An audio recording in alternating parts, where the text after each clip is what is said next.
Hi student, welcome to Edo room. आज का जो टॉपिक है वो फाइल के बारे में है। ठीक है, ऑपरेशन इन फाइल।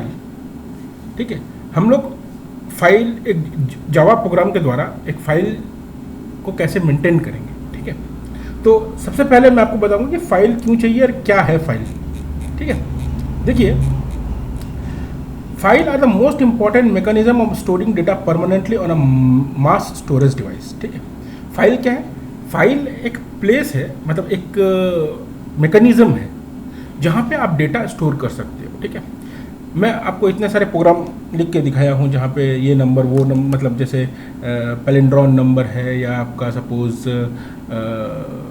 आपका एरे है। ठीक है, इतने सारे मैंने आपको प्रोग्राम आपको दिखाया, बट मैंने कहीं भी फाइल यूज़ नहीं किया है। तो फाइल किस लिए यूज़ करूँगा? तो ये तो छोटे छोटे प्रोग्राम्स हैं, लेकिन बड़े बड़े कंपनियों में डेटा को रखने के लिए पहले ज़माने में फाइल यूज़ होती थी। अभी तो DBMS आ गया, डेटाबेस मैनेजमेंट सिस्टम आ गया है। अब फाइल की जगह DBMS में डेटा स्टोर होते हैं, लेकिन पहले क्या होते थे, हम लोग फाइल्स में डेटा रखते थे। तो डेटा को क्या करना पड़ेगा? डेटा को मैं फाइल में स्टोर करूँगा और वो फाइल जो है वो किसी हार्ड डिस्क में सेव रहेगा। ठीक है, जैसे फॉर एग्जांपल आप कोई भी वर्ड्स या आप कोई भी चीज़ लिखते हो तो किस में लिखते हो? कॉपी में लिखते हो। ठीक है, कॉपी में लिखने के बाद आप कॉपी को कहाँ रखते हो? कॉपी को आप बैग में रखते हो, या कॉपी को आप अपने क्या नाम है डेस्क में रखते हो, या आप अपने अलमारी में रखते हो जहाँ पे आपका बुक शेल्फ है या कॉपी शेल्फ है, वहाँ पे आप रखते हो। तो आप जो डेटा परमानेंटली, मतलब जो आप डेटा लिखते हो फाइल में, क्यों लिखते हो? कि डेटा जो है मेरा परमानेंटली स्टोर रहे। ठीक है, कभी दरकार ही या आप कुछ भूल गए तो आप उससे पढ़ सकते हो। ठीक है, तो what is a file? File is a most important mechanism for storing data permanently on a mass storage device. ठीक है, तो डेटा को जो है मैं किस में स्टोर करूँगा? फाइल में स्टोर करूँगा। वो फाइल जो है एक हार्ड डिस्क में सेव रहेगी। तो मैं फाइल को दो तरह से राइट कर सकता हूँ। ठीक है, एक होता है बाइनरी फाइल, मतलब फाइल के दो टाइप होते हैं। One is called text file और दूसरा होता है बाइनरी फाइल। ठीक है, टेक्स्ट फाइल क्या है? Data are stored in a text format.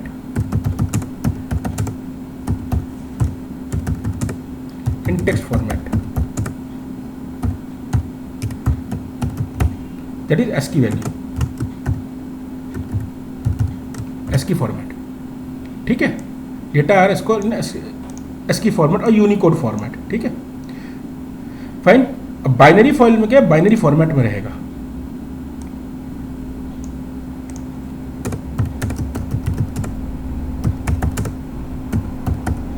Store in binary format. ठीक है, इसकी एक्सटेंशन क्या होगी? इसकी एक्सटेंशन होगी .txt और इसकी एक्सटेंशन होगी .dat, डेटा फाइल। ठीक है, आप दोनों ही फाइल में कोई भी तरह का डेटा स्टोर कर, स्टूडेंट रिकॉर्ड स्टोर कर सकते हो, एम्प्लॉय रिकॉर्ड आप इसमें स्टोर कर सकते हो, या एक आप कोई सीक्वेंस ऑफ टेक्स्ट, ठीक है, सीक्वेंस ऑफ टेक्स्ट आप इसको स्टोर कर सकते हो। तो वो अलग अलग आप डेटा स्टोर कर सकते हो इन अलग अलग फॉर्मेट में। तो दो तरह के फॉर्मेट है, एक text file, data record in a text format, ASCII values या यूनिकोड, इसकी एक्सटेंशन .txt, और दूसरा होता है binary file, data store in a binary format, इसकी एक्सटेंशन .dat। ठीक है, फाइल नेम, इसे स्टोर करने के, मैंने फाइल को स्टोर करने के लिए फाइल नेम विथ एक्सटेंशन। ठीक है, विथ एक्सटेंशन, फाइन। ठीक है, अब देखिए, फाइल को तो मैं बनाऊंगा और स्टोर भी करूंगा, लेकिन इसके लिए मुझे दो स्ट्रीम चाहिए। स्ट्रीम पहले आपको समझ में पड़ेगा, स्ट्रीम क्या है? What is stream? Stream is a sequence of character. Stream is a sequence of character. ठीक है, मतलब कुछ भी, ये जो मैं लिख रहा हूँ, stream is a sequence of character, ये भी एक स्ट्रीम ही है, ये एक स्ट्रीम है। कैरेक्टर फॉर्मेट में वो कैरेक्टर कुछ भी रह सकता है, वेदर ये कैरेक्टर रहता है और स्पेशल कैरेक्टर भी रह सकता है, स्पेशल कैरेक्टर भी रह सकता है, जैसे ये सिंबल्स हैं, कुछ भी हो सकता है। ठीक है, अब स्ट्रीम के दो पार्ट होते हैं। स्ट्रीम के दो पार्ट होते हैं। One is called byte stream,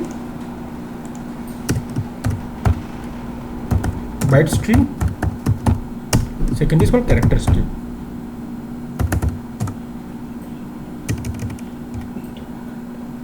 character stream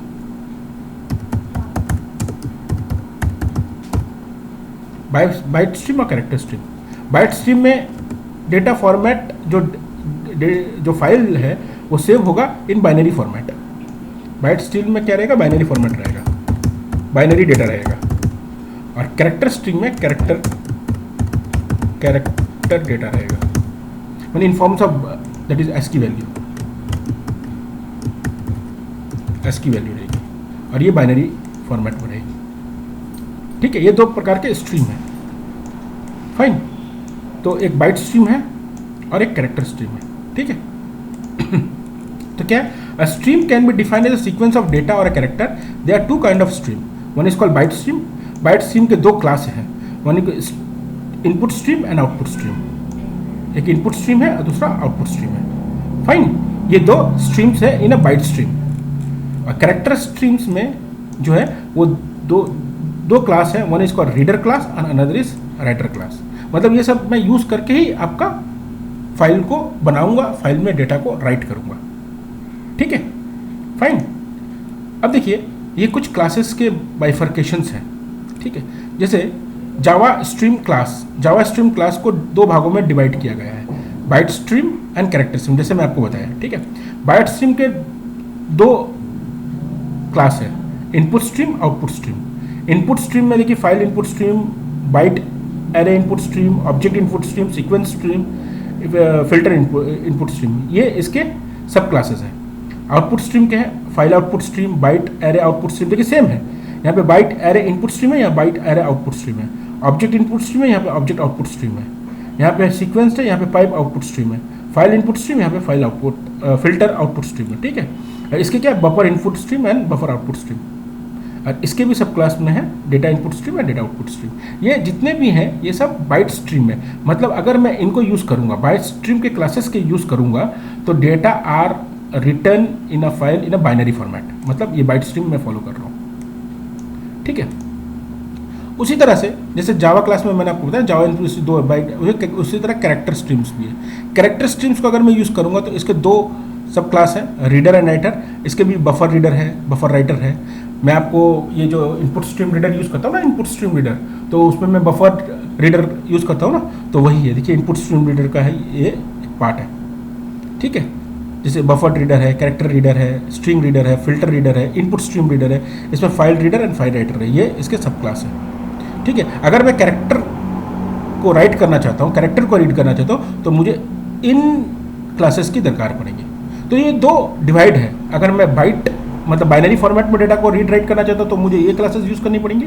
और अगर मैं कैरेक्टर को character that is ASCII value में अगर मैं या कैरेक्टर को फाइल में रीड या राइट करना चाहता हूँ तो मुझे इस क्लासेस की ज़रूरत पड़ेगी। ठीक है, फाइन।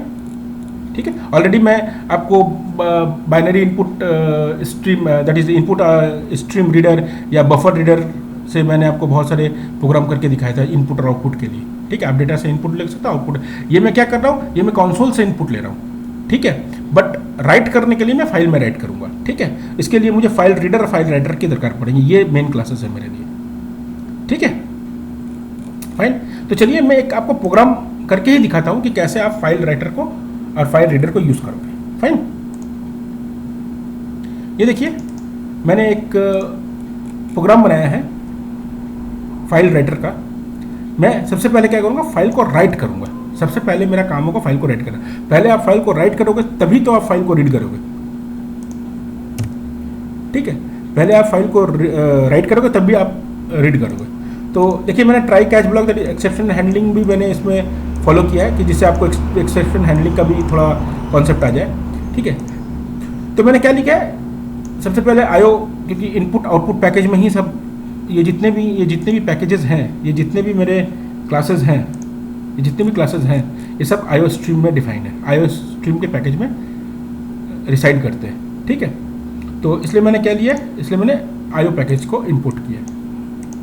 क्लास बनाया पब्लिक स्टैटिक वॉइस में, ट्राई ब्लॉक में मैंने देखिए सबसे पहले क्या किया, फाइल राइटर मैंने कहा कैसे यूज़ करो, देखिए मैं कैरेक्टर स्ट्रीम को फॉलो कर रहा हूँ, मतलब मैं कैरेक्टर डेटा को राइट करूँगा, ठीक है।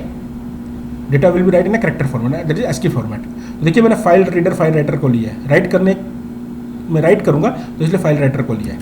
तो फाइल राइटर कि मैंने एक ऑब्जेक्ट को ले लिया, ऑब्जेक्ट बना लिया यहाँ पे फाइल राइटर, और यहाँ पे मैंने पाथ कहाँ पे मैं इस फाइल को सेव करूँगा, ये मतलब ये फाइल कहाँ पे राइट होगी उसके पाथ को दे दिया है। ई ड्राइव जावा प्रैक्टिस में testout.txt इस नाम से फाइल तैयार होगी, ठीक है।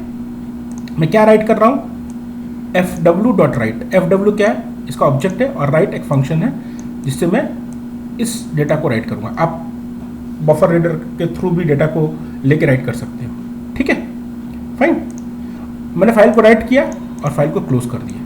देखिए फाइल के 3 ऑपरेशंस होते हैं, ऑपरेशंस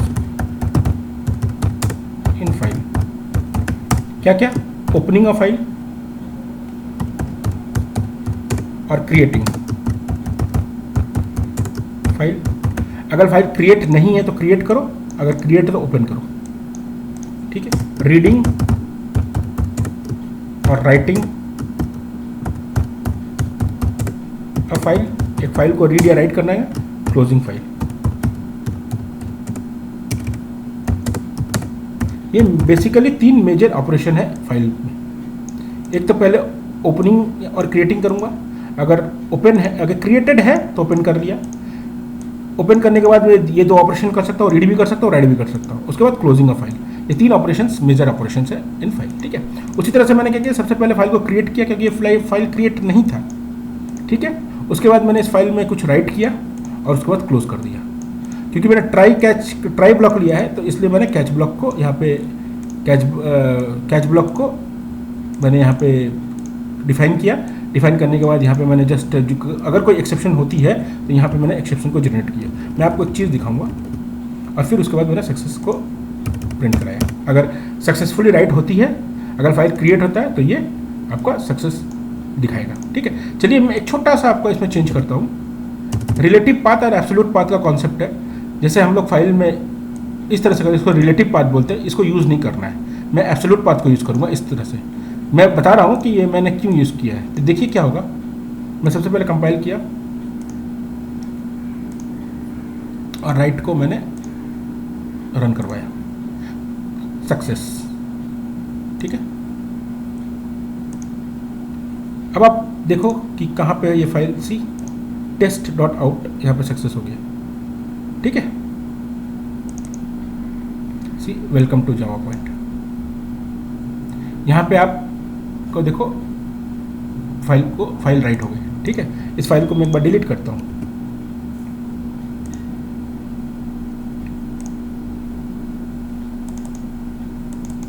मैं पाथ को थोड़ा चेंज कर देता हूँ,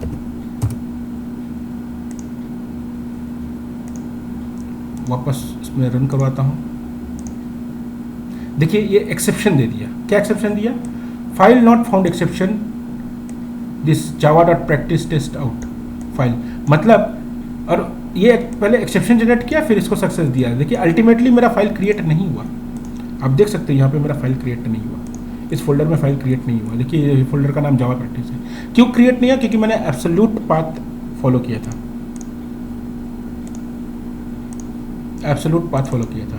फाइल राइट करने के लिए मुझे ये डबल बैकस्लैश मैं पाथ यूज़ नहीं कर सकता, मुझे ये पाथ यूज़ करनी पड़ेगी, फ्रंट स्लैश।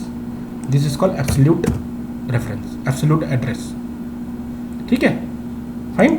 अब मैं कंपाइल करवाया और इसको वापस से मैंने रन करवाया। देखिए सक्सेस, मतलब मेरा फाइल क्रिएट हो गया, फाइल में मैंने राइट भी कर लिया।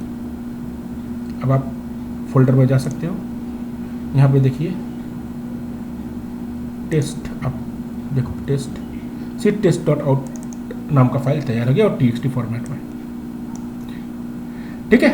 तो इन दिस वे आप इसकी फॉर्मेट भी आप देख सकते हो, text document that is txt format में। आप राइट क्लिक करो, प्रॉपर्टीज में आप जाओगे तो यहाँ पे .txt एक्सटेंशन आपको मिल जाएगी। तो ये फाइल जो था ये txt फॉर्मेट में है, ठीक है। So in this way you can create a file. आप उस फाइल में डेटा को राइट भी कर सकते हो।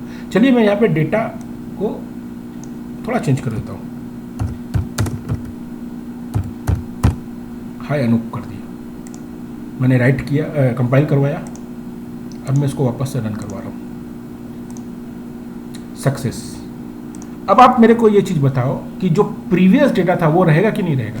मतलब प्रीवियस डेटा में क्या था, वेलकम टू जावा पॉइंट और मैंने हाय अनूप किया, तो क्या ये पूरा का पूरा डेटा रहेगा, वेलकम टू जावा पॉइंट और हाय अनूप, ये तीनों रहेगा, ठीक, तो या हाय अनूप ही रहेगा, ठीक है।